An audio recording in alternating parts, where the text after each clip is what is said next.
Hi there! Do you want to learn statistics? If you do, continue watching this video and learn with me. By the way, I am Monica Francia and I will be your tutor for this day.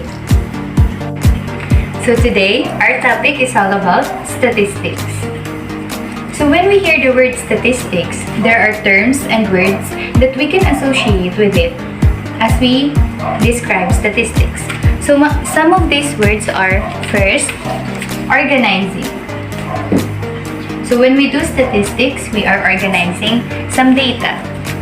The second one is analyzing. So when we organize things, we also analyze how are we going to organize the things, or what are the things that we must do in order for the data or for the things to be analyzed.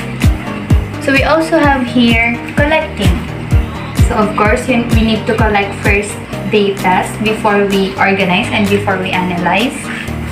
And we have here presenting data. So when all of the data are gathered, organized, and analyzed, so we will now present the data using the statistics.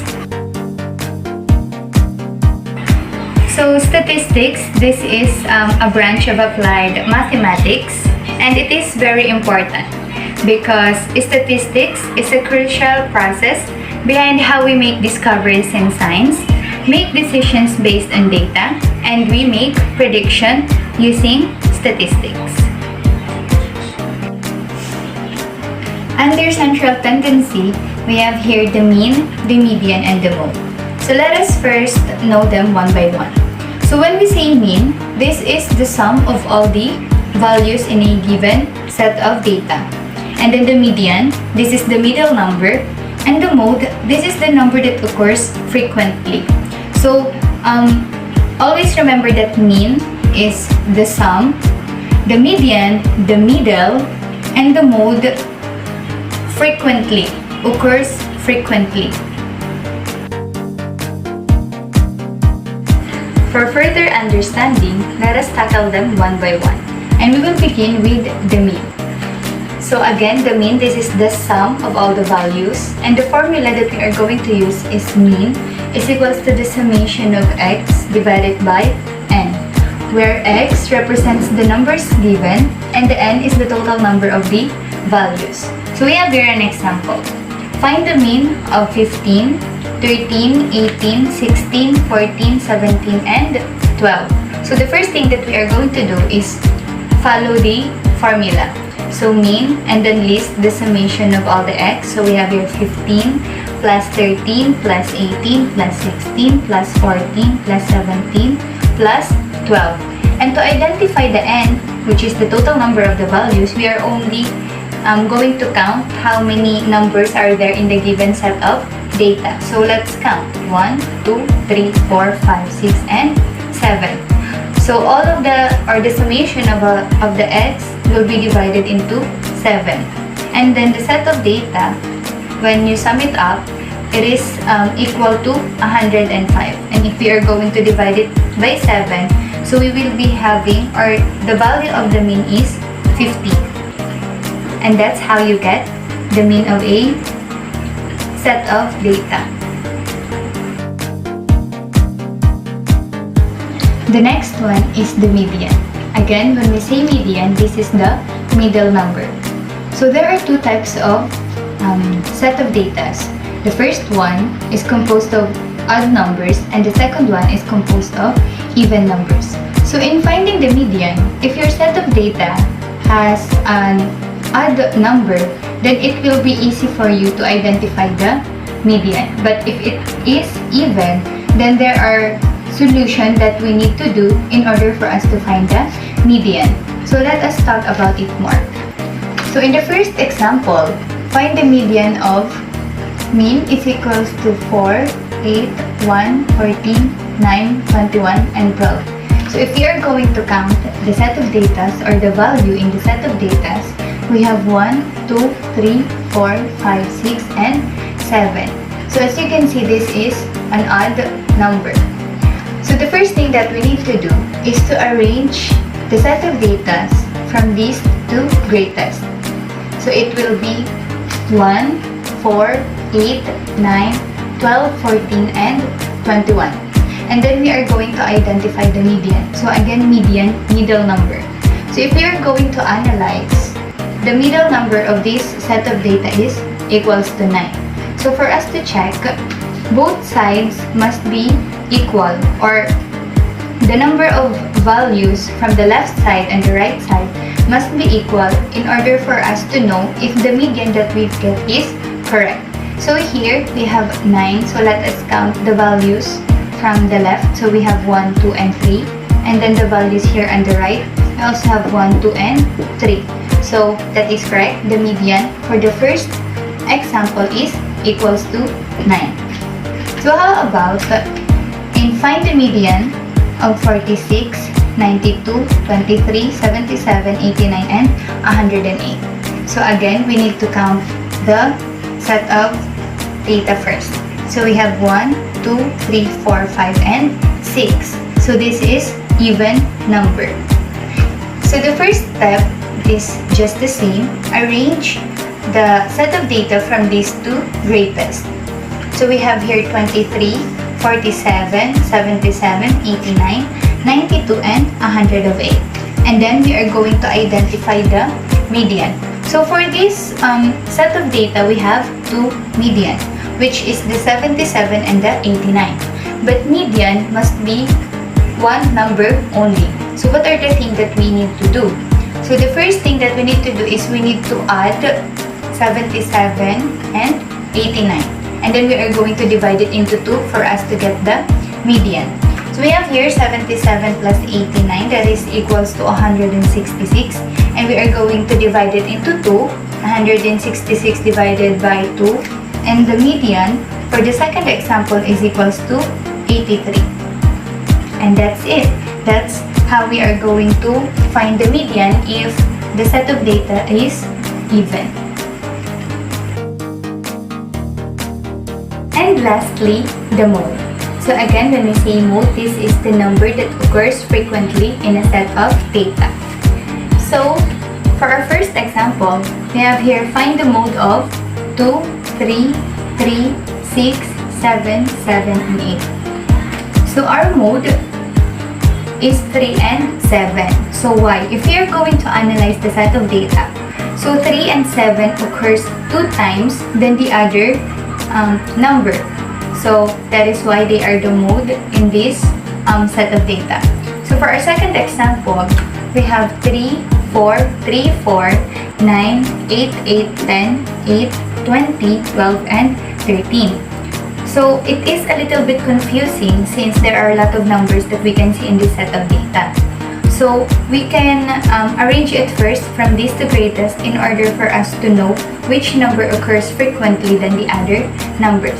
So it will be 3, 3, 4, 4, 8, 8, 8, 9, 10, 12, 13, and 20. And the mode for this set of data is 8 because 8 occurs 3 times than the other numbers. And that is how you get the mode of the set of data.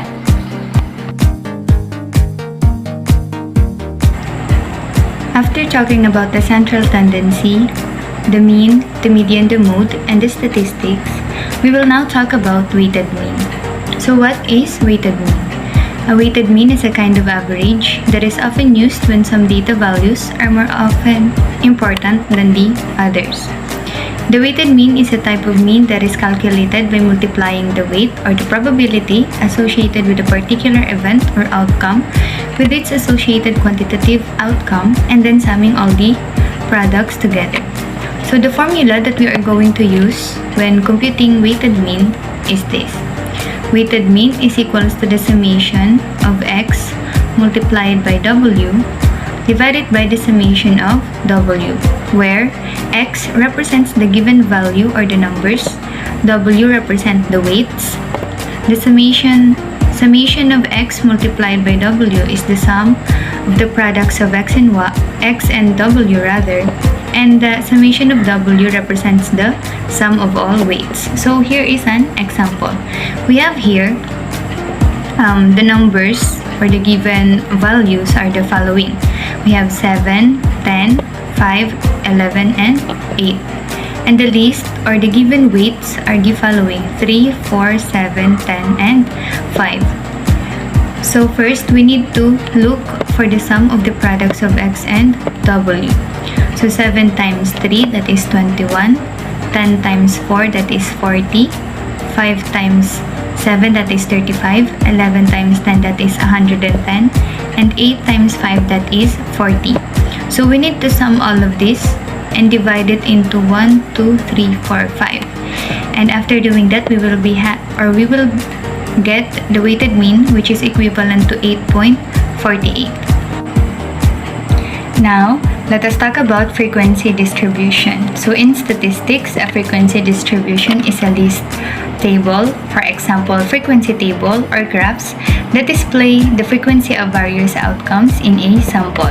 So the formula that we are going to use is weighted mean is equals to the summation of x multiplied by f divided by the summation of f. So where x, this represents the given value or the numbers, the f represents the frequency, the summation of x multiplied by f is the sum of the products of x and f, and the summation of f represents the sum of all frequencies. So we have an example here, the table 4.3. So this is the table that shows the number of laptop computers per household. So this table aims to know the list of the number of laptop computers owned by families in each of 40 homes in a subdivision. So as we can see, or as you can see, so there are random numbers here, but this has a value, or you will be able to understand why there are tons of numbers here. So first, let us count the 2. So we have 1, 2, 3, 4, 5, 6, 7, 8, 9, 10, 11, 12, 13, and 14. So let us check on the next slide. So on the first table, we count the number 2's that is present on the table, and that is equivalent to 14. So here, the pair is 2 and the 14. So how did it come that way? So first, let us focus on this first table. So the number 0 to 7, it represents the number of the laptop and computers, while here, it represents the frequency or the number of the households with laptop or computers. So to find the weighted mean, we need to sum the product of x multiplied by f, and we are going to divide it with the summation of f. So we have here 0 times 5, that is the first pair, 1 times 12, that is the second pair, 2 times 14, that is the third pair, 3 times 3, the fourth pair, 4 times 2, the fifth pair. Next one is 5 times 3, that is our sixth pair. 6 times 0 is our seventh pair, and 7 times 1 is our eighth pair. And we are going to divide it by 40. So how come we have 40 here? So this is the total summation of all the frequencies. And first, PEMDA, so we need to multiply all of the things or all of the numbers inside the parentheses, and we are going to add all of them, and we will come with the answer of 79. And we are going to divide it by 40, and it will be equal to 1.975. So the mean number of the laptop computers per household for the homes in the subdivision is equal to 1.975. And that's it. That's our lesson for today. Thank you for staying with me until the end, and see you on my next videos. Bye!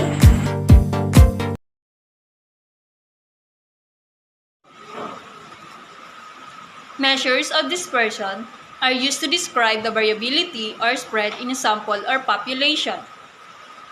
These are used in a conjunction with measures of central tendency, such as the mean and median. These are the range, variance, absolute deviation, and standard deviation. So far, let's talk about the range. Range. It is the difference between the highest and lowest scores in a set of data. The range also tell us nothing about the internal features of our dataset. Well, how to find the range in a dataset? Well, I said, all we need to do is to find the difference between the largest and smallest data value in a given. So this is the formula of range.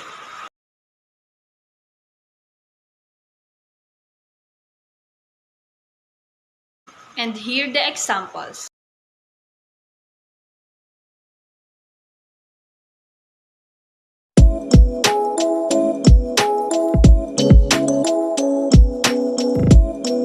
So, what is standard deviation?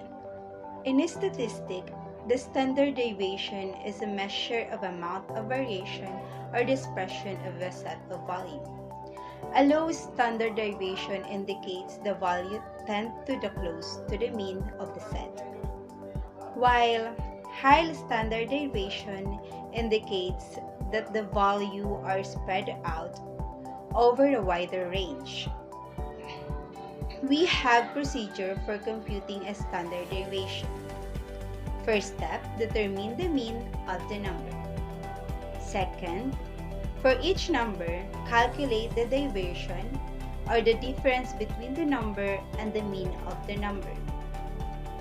Third, calculate the square of each deviation and the final sum of this square deviation. Fourth, if the data is population, then divide the sum by n. If is the sample, then divide sum by n minus 1. Fifth, find the square root of the quotient in step 4. To my fellow learners and to our very dedicated and approachable teacher in mathematics in the modern world, Ms. Maribeth Benatar, a pleasant day to you all.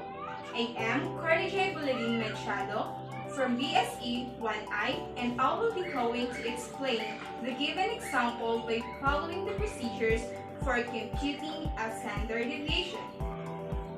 For example number 1, the following numbers were obtained by sampling a population: 2, 4, 7, 12, and 15. So the question is, find the standard deviation of the following sample. So for step 1, we are going to determine the mean of the n numbers. First, the n numbers are 2, 4, 7, 12, and 15. And the operation will be used is addition and division, where the summation of x is equals to 2 plus 4 plus 7 plus 12 plus 15 divided by 5. So how did we find the denominator? Just count the n numbers. Let's start. 1, 2, 3, 4, and 5. Therefore, our denominator is 5. So the sum of the n numbers is 40. Divided by 5 is equals to 8. Therefore, the mean of the n numbers is 8. For step number 2, for each number, calculate the deviation between the number and the mean. So, the operation will be used is subtraction. For the first column is the n numbers, which are the 2, 4, 7, 12, and 15. For the second column, the mean will be subtracted from the n numbers, so that 2 minus 8 is equals to negative 6. 4 minus 8 is equals to negative 4. 7 minus 8 is equals to negative 1. 12 minus 8 is equals to positive 4. And lastly, 15 minus 8 is equals to positive 7. So let's now proceed to our step number 3. We are going to calculate the square for each deviation in step 2. Then, find the sum of the squared deviation. So, on the first column shows the n numbers, which are the 2, 4, 7, 12, and 15. For the second column is the result on the step 2. So, therefore, in the third column, we are going to square the result of the step number 2. So that Negative 6 squared is equals to 36. Negative 4 squared is equals to 16.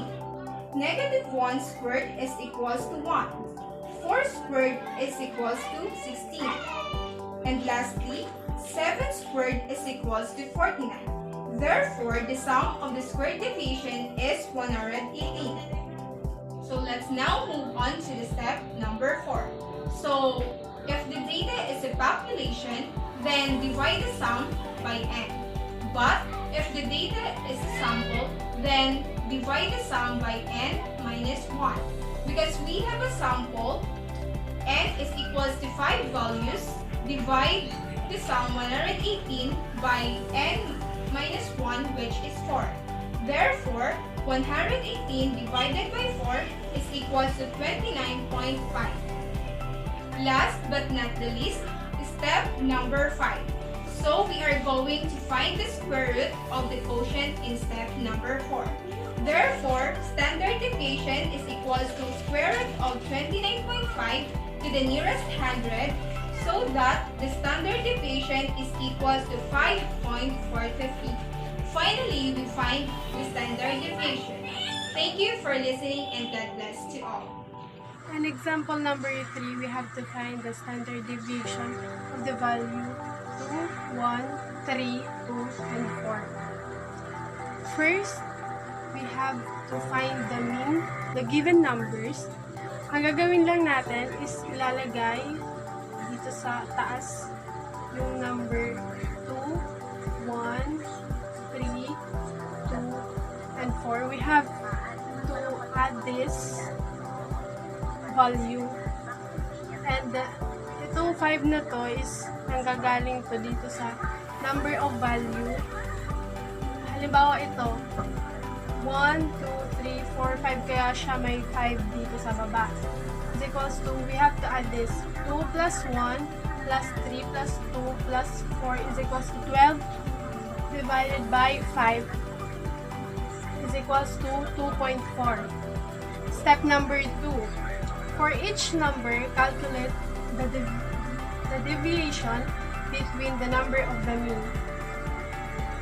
Kinapi lang naman natin yung value dito. Ang gagawin natin, step number 2 is kada value is isusubtract dun sa mean na nakuha natin. Halimbawa ito, 2 minus 2.4 na yung mean na nakuha natin dito is equals to negative 0.4. Ito naman, 1 minus 2.4 is equals to negative 1.4. 3 minus 2.4 is equals to 0.6. 2 minus 2.4 is equals to negative 0.4. And lastly, 4 minus 2.4 is equals to 1.6. Step number 3, we have to calculate the square of each deviation in step 2 and find the sum of this square deviation. Ang gagawin natin dito is 0.4 squared is equals to 0.16. Negative 1.4 squared is equals to 1.96. 0.6 squared is equals to 0.36. Negative 0.4 squared is equals to 0.16. And 1.6 squared is equals to 2.56. So, ang sum nito is 5.2. Step number 4. Because we have a sample of n is equals to 5, values divide the sum 5.4 by n is equals to 1, which is 4. So, ikakopy lang po natin yung 5.2 na nakuha natin dito, step number 3, at i-divide natin sa value ng n, which is 4. So, 5.2 divided by 4 is equals to 1.3. Lastly, step number 5, the standard deviation of the sample is s is equals to the square root of 1.3. To the nearest hundreds, the standard deviation is 1.14. So, ang standard deviation ng ating given value is 1.14.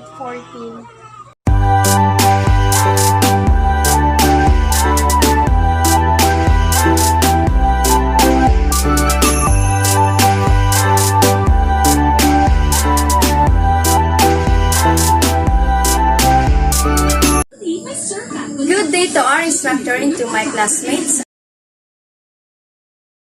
Find the variance of population number of 2, 4, 7, 12, and 15.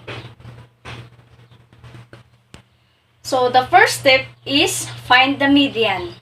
So take note, the median is the middle value number.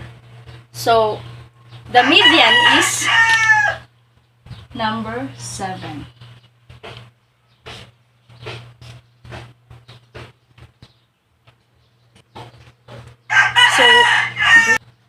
So the next is find the range. The range is the smallest number to the highest number. So 15 minus 2 is equal to 13. So 13 is our range. Next is find the mean. So take note, the mean is represented by x bar. So x bar simplified by 2 plus 4 plus 7 plus 12 and plus 15. So add this number is equal to 40. 40 divided by population number. Our population number is 5. So 40 divided by 5 is equal to 8. 8 is our mean. So in this step, we will go ahead and fill out our data values, which we call x values.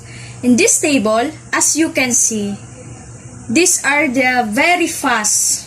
The column the left side, put down all the data values. As you can see, from 2 to 15, and I wanna call them x values.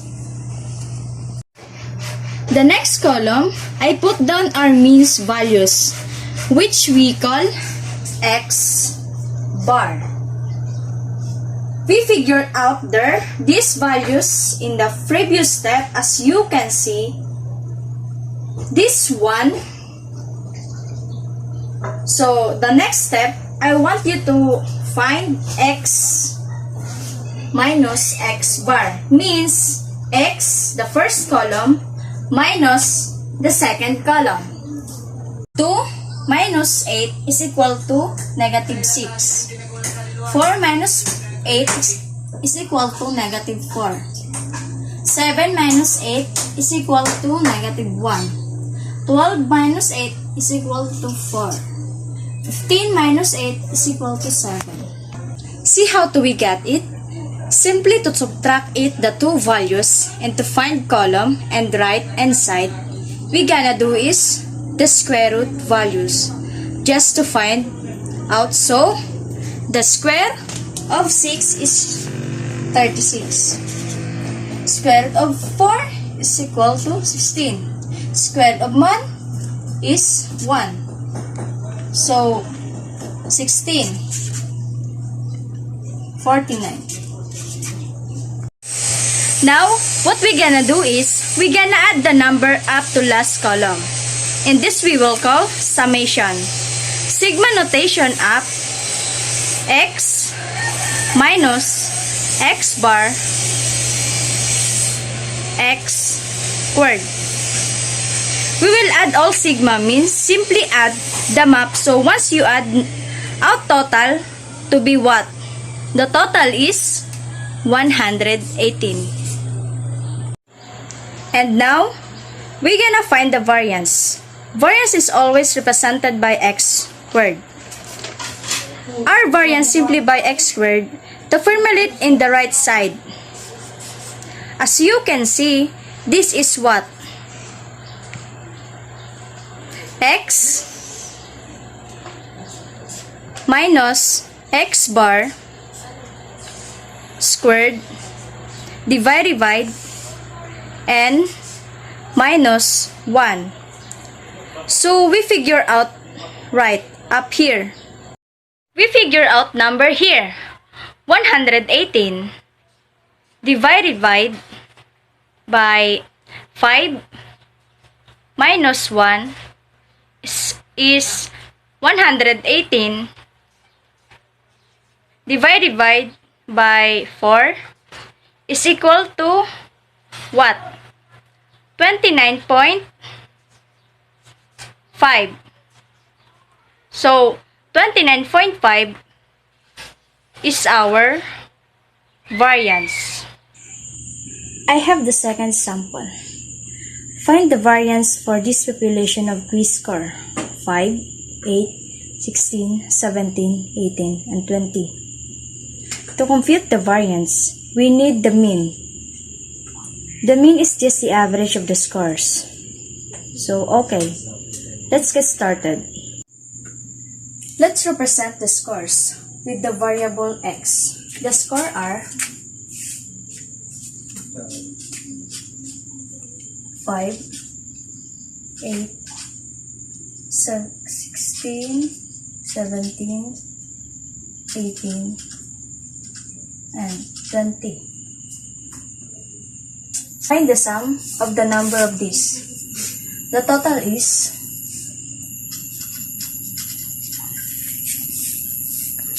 84. So, the average is 84 divided by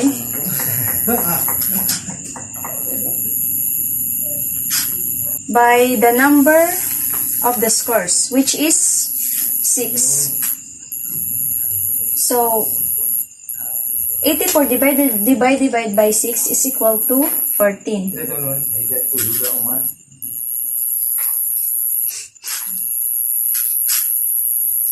So, this is actually our average or the mean.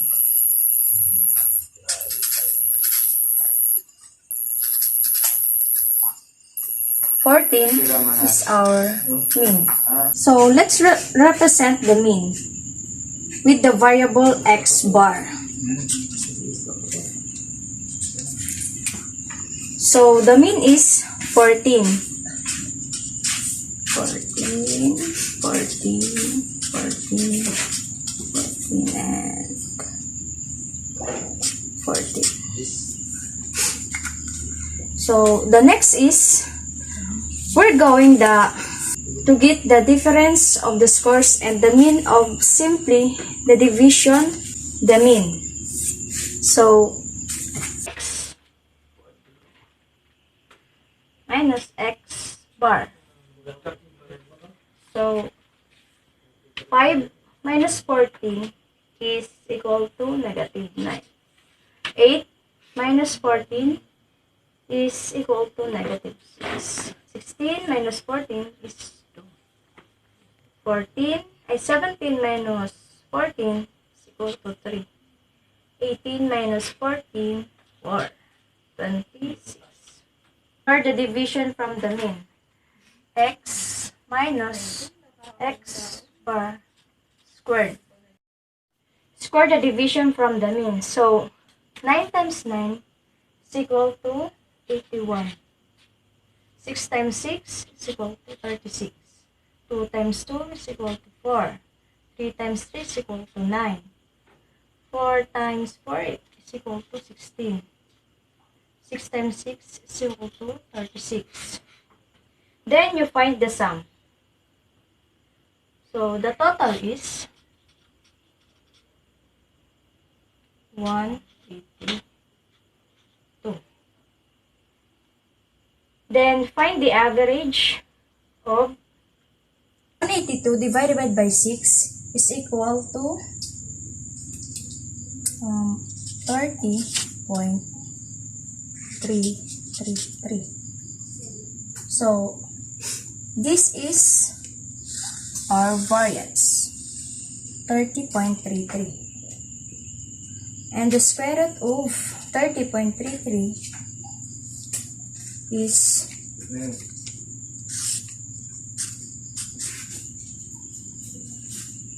5.50.